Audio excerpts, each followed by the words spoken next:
नमस्कार, मैं डॉक्टर झरना पटेल प्राकृतिक चिकित्सक हूँ और न्यू डाइट सिस्टम की मोटिवेशनल स्पीकर हूँ। आप सभी हमारा परिवार हो, हमारी वीडियो देखते हो, लाइक करते हो, कमेंट करते हो, शेयर करते हो, सब्सक्राइब करते हो। आप सभी के चरणों में मेरा सत प्रणाम है। आज हमें मिलने के लिए एक खास व्यक्ति आए हैं जो पिछले 4 साल से न्यू डाइट सिस्टम को 99% फॉलो करते हैं। इनका क्या अनुभव है, कहाँ से आए हैं, क्यों करते हैं, वो सारा का सारा हम इनसे जानेंगे। सबसे पहले बताइए कि आपका नाम क्या है? मेरा नाम मुकेश चौहान है जी। तो मुकेश भाई, आपका बहुत बहुत स्वागत है। कैसे हो आप? बहुत बढ़िया जी। तो कब से ये सिस्टम को आप फॉलो करते हो? शुरुआत तो बहुत कम सिस्टम का पालन करता था, लेकिन लास्ट ईयर से 90% तक फॉलो करता। अच्छा, और कितने साल से फॉलो कर रहे हो? थोड़ा थोड़ा तो लगभग 4 साल से किया था। आप क्या करते हो? मैं टीचर हूँ जी। और कहाँ पे रहते हो? जस्तान। कहाँ पे आया? राजकोट का तालुका है जी। जस्तान। और आपने जो 4 साल से ये सिस्टम को फॉलो किया, तो पहले क्या प्रॉब्लम था और अब क्या फायदा हुआ? पहले मेरे शरीर में बहुत सारी बीमारियाँ थी। तो आपका पहले वजन कितना था? पहले मेरा 74 kg था। आज कितना है? आज मेरा 57 है। तो कितना कम हुआ? Approximately 16 kg। जी। 16 केजी वजन कम करके आए हैं। और साथ में कितने और रोग बहुत थे? सारी बीमारियां थी। जी। लगभग 12 से 15 तरह की बीमारियां मेरे शरीर में थी। जी। और आज एक भी बीमारी नहीं। और 4 साल से मैंने एक भी दवाइयाँ नहीं खाई है। जी। तो 15 बीमारी या 12 बीमारी जो भी थी वो थोड़ी याद हो, जितनी हो तो बताइए कि कितनी दवाइयाँ खाते थे, दवाइयों में कितना खर्चा होता था? लगभग मैं दवाइयाँ जेब में ही लेके फिरता था। और मेरे घर पे भी जहाँ टेबल का खाना खोला तो वहाँ दवाइयाँ ही निकलती थी। और 15 दिन में मुझे डॉक्टर के पास जाना ही पड़ता था। तो मैं अपनी बीमारियों के बारे में बताऊँ तो पहली बीमारी में कहूँगा कि मैं बार बार बुखार आ जाना। 15 दिन में एक बार तो बुखार आता ही आता था। दूसरी बात कहूँ तो मुझे गले की एलर्जी थी, तो गला लाल हो जाना और कुछ खा नहीं सकता था, पी नहीं सकता था। और आगे बात करूँ तो एसिडिटी, गैस, कब्जियत, फिसर, उसके बाद जॉइंट के पेन थे। और एक दो बीमारियां मैं ऐसी बताऊंगा जो जिसका कोई इलाज ही शायद नहीं होगा, तो उसको कहते हैं हेड की। तो रात को मुझे हेड की शुरू हो जाती थी और पूरी रात हेड की आती थी, बंद ही नहीं होती। तो वो भी अब मुझे कभी हेड की नहीं आती। और रात को कभी कभी नींद में जग जाता और उधरस आती थी। हाँ। तो पूरी रात उधरस ही आती रहती। तो पूरी रात नींद नहीं आती थी और बीमार हो जाती। और ऐसी एक बीमारी कहूँ तो पूरे शरीर में खुजली है। मैं पानी से बहुत डरता। पानी मुझे छुआ तो खुजली होती, तो पूरे शरीर में खुजली रहती थी। तो ऐसी बहुत सारी बीमारियां थी। निर्मला बहन, तो आपके हस्बैंड जो है, इनको 4 साल से आपने सपोर्ट किया कि आप जूस बना के देते हो, फल खिलाते हो इनको, तो आप भी साथ साथ में ये करते हो कि सिर्फ यही करते हैं? जी। आप भी कितना फॉलो करते हो इनके साथ साथ में, मतलब कि दोपहर में खाना बनाते हो कि नहीं बनाते हो?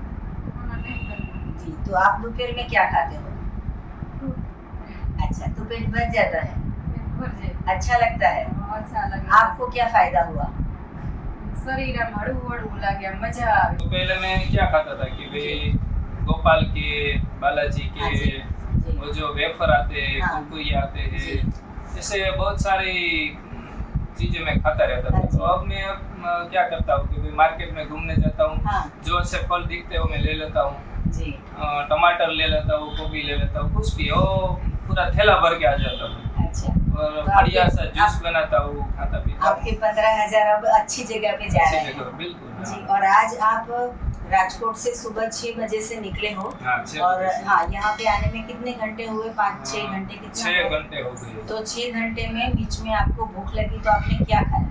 बस हमने बीच में गाड़ी रोक दी और पेटी निकाली केरी की और हम सबने केरी खाई। तो आप देखिए कि ये जो है वो पूरी मैंगो की पेटी लेके आए हैं, और साथ में रास्ते में जितने भी पूरा है इनका सब लेके आए हैं इनको। तो रास्ते में सिर्फ और सिर्फ मैंगो ही खाई है।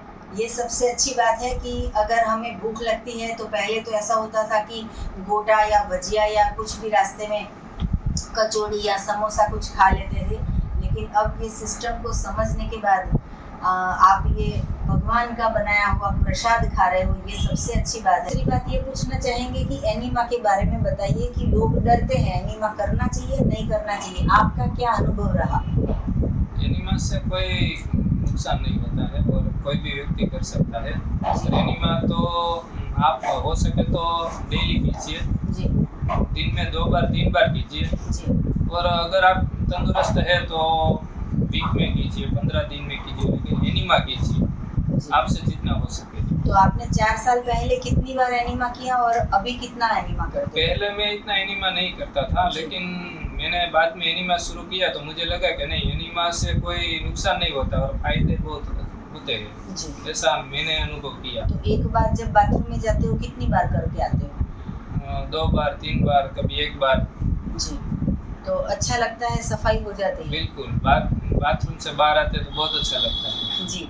और आप अभी आपने कहा कि आप टीचर हो, तो पहले जो आप पढ़ाते थे, बच्चों को डांटते थे, आपकी जो आदत थी उसमें कुछ परिवर्तन आया हो? हाँ बिल्कुल, पहले मैं है ना बच्चों को मार ही देता था, जी जो हाथ में आया उसको धो डाला। जी जी। लेकिन अब मैं उसको बहुत ही प्यार से समझाता हूँ कि भाई ऐसे करना चाहिए, ऐसा खाना चाहिए। और मैं अपनी पूरी स्कूल के स्टूडेंट को भी ये सिखाता हूँ अच्छा। कि ऐसा खाना चाहिए, ऐसा पीना चाहिए, ये नहीं खाना चाहिए। जी। और जो उसको नहीं आता तो मैं उसको पर्सनली भी सिखाता हूँ। पहले तो बस मारना, जी। कुछ भी हो, और गुस्सा करना। तो आपका क्या मानना है कि आप जो बीमार है उसको ही एनीमा करना चाहिए या इतने छोटे बच्चे हैं उनको भी एनीमा करना चाहिए? हो सके तो सभी को एनीमा करना चाहिए। जी एनीमा से कोई नुकसान नहीं है तो क्यों ना करें। जी। और सभी उम्र के लोग कर सकते हैं, इसमें उम्र से कोई। तो आपके साथ में ये छोटी बच्ची आती है, वो एनीमा करती है? हाँ, अभी उसने शुरू किया है और वो अपने आप ही कर सकती है। जी। तो बेटा आपका नाम क्या है? साक्षी। और कहाँ पे रहते हो? सोफा। और कितने साल की हो आप? 11। और आप एनीमा करते हो? हाँ। तो कैसा लगता है जब आपने एनीमा किया? तो डर लगता था या फिर अच्छा लगता था? जी। अब जी। तो अपने आप करते हो या मम्मी करवाती है? मेरा मम्मी करवाता है। तो आपने क्यों एनीमा करना चालू किया? मेरे पेट में दुखता जी। और किसने कहा कि एनीमा करना है? है। हमारा मामा है। जी। तो आपके मामा का नाम क्या है? मुकेश। कहाँ पे? ये बेटी। जी। तो ये है, इनके मामा है और इनको पेट में दर्द हो रहा था तो ये बेटी को भी एनीमा करवाना सिखा दिया और ये बेटी खुद अपने आप करती है। बेटा बाथरूम में जब जाते हो तो कितनी बार एनीमा करके आते हो और कैसे करते हो? बैठ के, लेट के, खड़े होके, कैसे एनीमा करते हो? लेट के करते हो। गंदगी निकलती है, अच्छा लगता है जी। और आपको क्या प्रॉब्लम है? डॉक्टर के पास गए थे, पेट में दर्द है, आपको क्या बीमारी कही डॉक्टर ने? डायबिटीज। बेटा आप अभी पिछले कब से ये सिस्टम को फॉलो करते हो, न्यू डाइट सिस्टम को? 5 दिन से। तो 5 दिन में क्या खाया? फ्रूट में जूस। तो फ्रूट में कौन सा फ्रूट अच्छा लगता है? मैंगो, आम अच्छे लगते हैं। तो आम से पेट भर जाता है और मम्मी है, पापा है, आपके भाई है, वो सभी रोटी सब्जी खाते हैं तो आपको खाने का मन होता है या आम खाना अच्छा लगता है? आम खाना अच्छा लगता है। दवाई खानी अच्छी है या आम खाना अच्छा है? आम खाना अच्छा। जी। अब पेट में कम दुखता है या उतना ही दुखता है? कम दुखता है। कम दुखता है। तो ये इतनी छोटी सी प्यारी सी बच्ची है। बेटा कितने साल की हो? 11 साल की बच्ची है। इसको टाइप 1 डायबिटीज़ हुआ है। इसको भी मामा ने सिखाया है कि एनीमा करना है और इसीलिए राजकोट से हमें मिलने के लिए आए हैं कि इनकी हम और भी कुछ मदद कर सके, इसको अच्छी तरह से समझा सके। लेकिन मेरा मानना ये है कि ये बेटी जो है वो इतनी मजबूत है कि जब से मामा ने सिखाया है कि फ्रूट्स खाना है, सलाद खाना है, तब से उसकी मम्मी के थाली में क्या है वो देखा नहीं है, खाया नहीं है और वो केवल और केवल ये फ्रूट खाती है। बेटा जूस कौन सा पिया? સુબે દૂધીનું પીધું ને અમે રસ્તામાં કદું. जी, तो रास्ते में कद्दू का जूस पी के आए और सुबह में लौकी का जूस पी रहे हैं। इतनी छोटी बच्ची अगर फॉलो कर रही है तो मैं आपको संदेशा ये दूंगी कि बीमारी आने के बाद ये सिस्टम को फॉलो करना है, ऐसा नहीं है। बीमारी नहीं आए उसके लिए ये सिस्टम को फॉलो करना है। तो मुझे ईश्वर पे भरोसा है कि ये बच्ची को ज़रूर से ठीक हो जाएगा। अगर 10 बार इंसुलिन ले रहे हैं तो 5 बार होगा, और 5 बार इंसुलिन ले रहे हैं तो 1 बार होगा। बेटा अभी कितनी बार इंसुलिन ले रहे हो? 4 बार। तो धीरे धीरे 1 बार हो जाए तो अच्छा है, या 4 बार करें तो अच्छा है? 1 बार। तो अब 1 बार ही करना पड़ेगा अगर आप ये भगवान का बनाया हुआ खाओगे तो। मुकेश भाई ये बताइए कि चाय है, दूध की प्रोडक्ट है, वो अच्छी चीज़ है या गलत चीज़ है? ये मैं इसीलिए पूछ रही हूँ कि टीचर होके स्कूल में बुक में ऐसा पढ़ाया जाता है कि दूध संपूर्ण आहार है, दूध पीना चाहिए। तो इसके बारे में आप क्या कहोगे?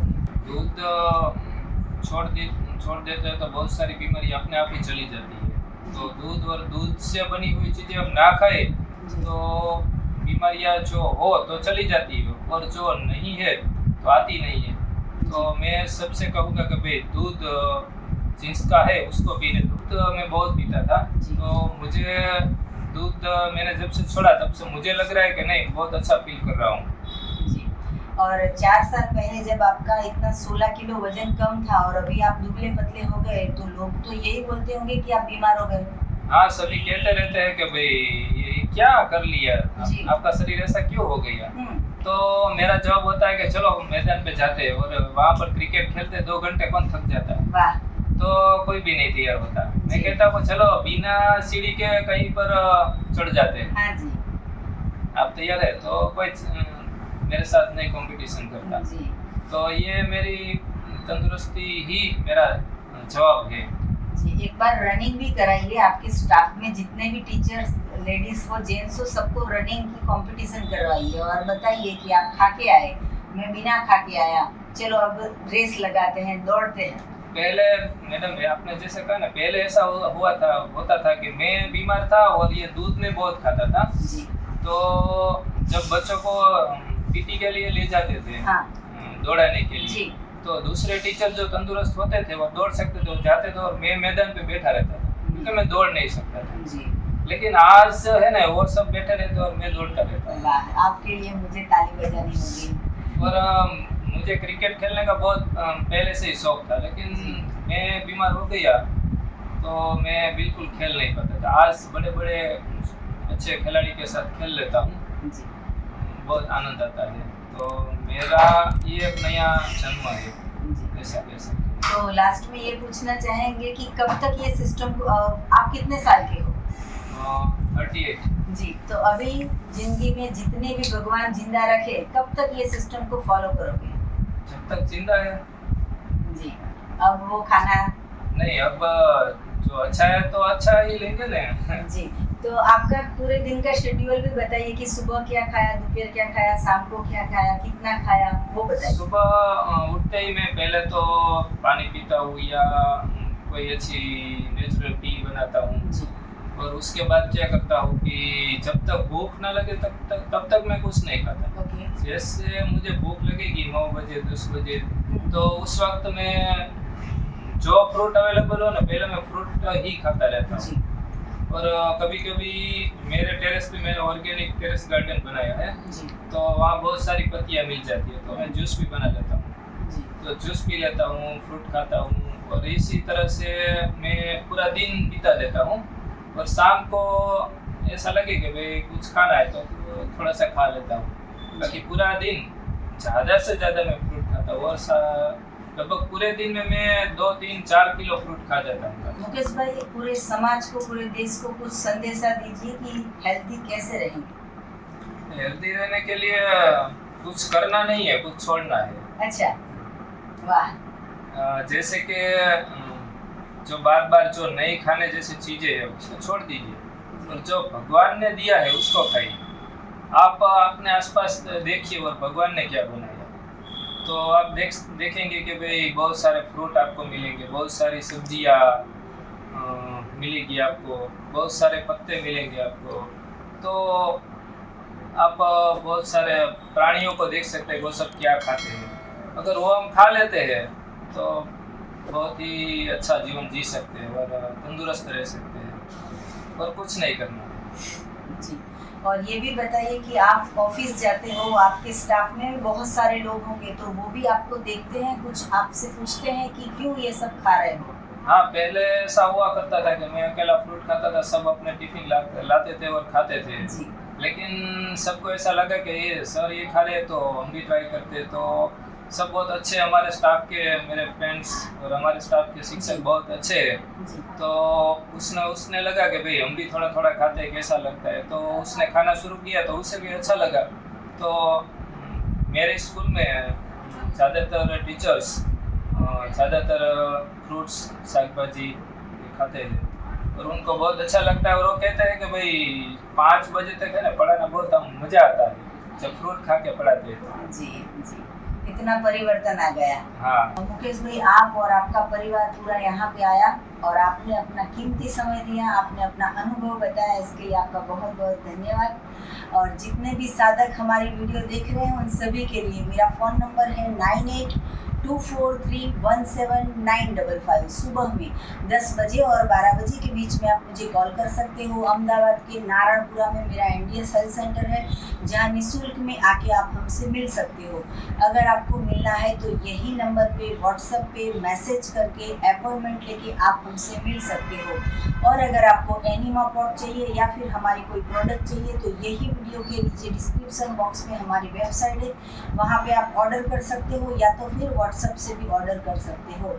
सदा स्वस्थ रहो, सदा खुश रहो, सदा तंदुरुस्त रहो, सदा हंसते रहो, सदा हंसाते रहो, ऐसी शुभकामनाओं के साथ थैंक यू, आभार, प्रणाम। Thank you madam. जी, थैंक यू।